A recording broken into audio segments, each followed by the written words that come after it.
Cette deuxième vidéo aborde le point fondamental de l'analyse du produit. En effet, il est indispensable de connaître toutes les étapes de fabrication du produit et tout ce que ces étapes sous-entendent en termes de coût. En exemple, je vous parlerai d'une chemise, cette belle chemise hawaïenne. Si vous la regardez, eh bien déjà quelques éléments ressortent. Il vous faut du tissu pour la fabriquer. Il vous faut aussi des boutons, accessoirement peut-être quelques étiquettes.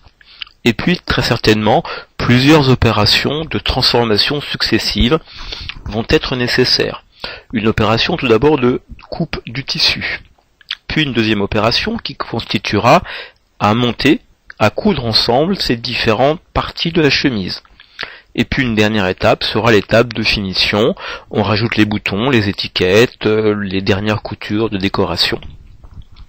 Vous imaginez déjà que derrière il va y avoir besoin de quelques éléments de coût prévisionnels.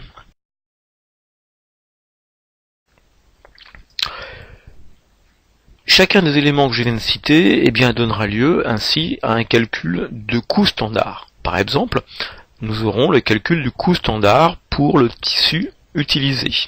Il sera constitué pour une part de la quantité de tissu nécessaire, on va parler de quantité standard, que l'on multipliera par le coût standard unitaire de ce même tissu.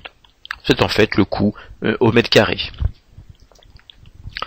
Vous voyez déjà où cela nous amène, parce que pour chacun des éléments de standard de quantité, nous allons avoir une variété qui apparaît simplement du fait des tailles des différents types de chemises.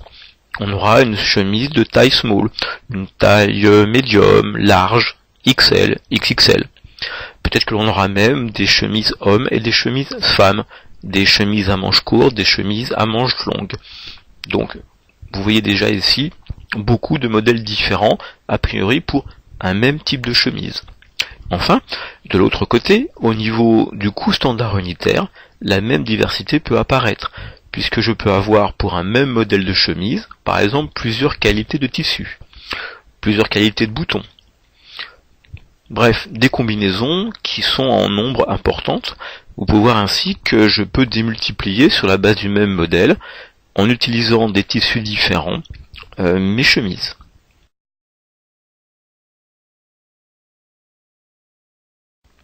Les contrôles en gestion ont donc de quoi largement s'occuper. Ceci sera complété par d'autres types de standards incontournables lorsque l'on va s'intéresser à la fabrication de nos chemises.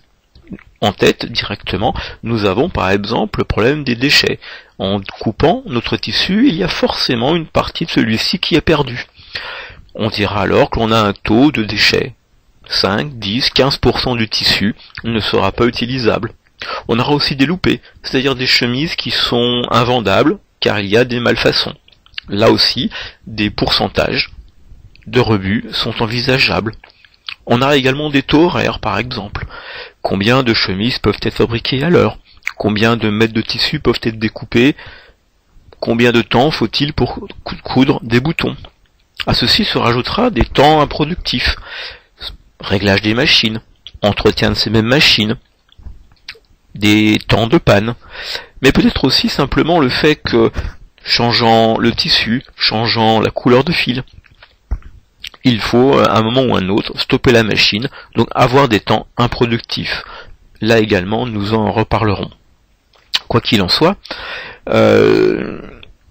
à l'évocation de ces différents éléments, déjà vous voyez que lorsque je m'intéresserai au coût d'une chemise, je vais devoir faire l'agrégation de tous ces éléments-là.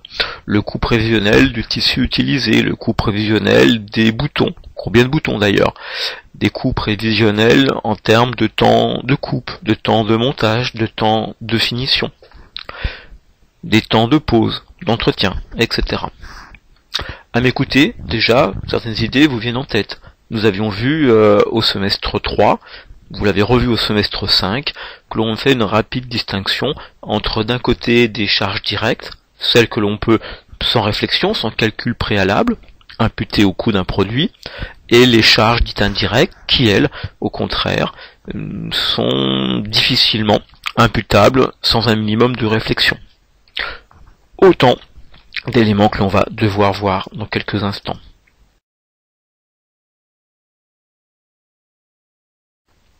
Par ailleurs, le travail pour le contrôleur de gestion et pour les autres services est un travail qui pourra se faire soit de manière annuelle. C'est le cas des prévisions. Pour ceci, nous aurons besoin de cette fameuse étude technique que nous voulons devoir, qui nous fournira les standards, tant de quantité que les standards de coût. Mais nous aurons besoin aussi des projections sur l'avenir.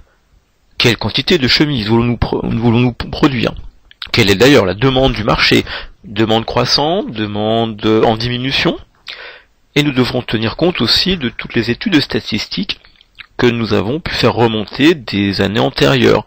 Quel est notre taux habituel de rebut? Quel est notre taux de déchets? Quel est le temps d'entretien, temps de réglage des machines, par exemple? Et puis, il y a aussi un travail qui se réalise en continu. C'est celui qui permet de calculer nos fameux coûts de revient historiques, coûts de revient ex post. Tout au long de l'année, la comptabilité de l'entreprise va nous faire remonter des informations sur les charges que l'on consomme. Le contrôle de gestion calculera alors nos fameux coûts d'achat, coûts de production, coûts de revient, etc. Disposant d'un côté de nos réalisations, de l'autre des prévisions, un calcul d'écart est alors possible. Des questions très vite s'enchaîneront. Tout d'abord, ces écarts sont-ils acceptables? Si la réponse est oui, eh bien, on s'arrêtera là. Pas d'action. En effet, un écart d'un montant restreint nécessiterait, pour son analyse, pour sa correction, peut-être d'engager des montants importants. Le jeu n'en vaut sans doute pas la chandelle. Au contraire, si ces écarts ne sont pas acceptables, on se lancera dans des analyses de ceci. Vient ensuite rapidement une deuxième question. Est-ce que l'on est face à des écarts dont les causes sont internes ou non? Si les causes sont internes, eh bien, des actions correctives peuvent être envisagées.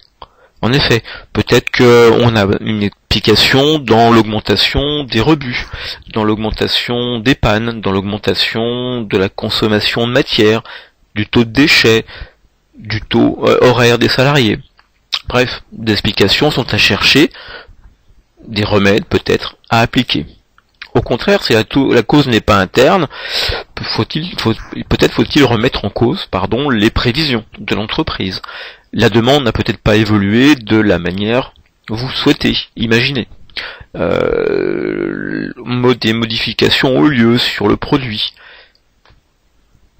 Est-ce que l'on a bien remis à jour nos prévisions? Donc là aussi, ne pas se fier entièrement à la prévision constamment. Les standards, là aussi, tout est dans le débat. Standard parfait, standard accessible. On a vu dans la vidéo précédente que le standard parfait est inaccessible. Donc peut-être source de démotivation. À l'inverse, un standard beaucoup trop facile à atteindre n'est-il pas aussi facteur de peu d'incitation? Autant d'éléments sur lesquels je vous laisse réfléchir. Il y en a bien d'autres par ailleurs encore.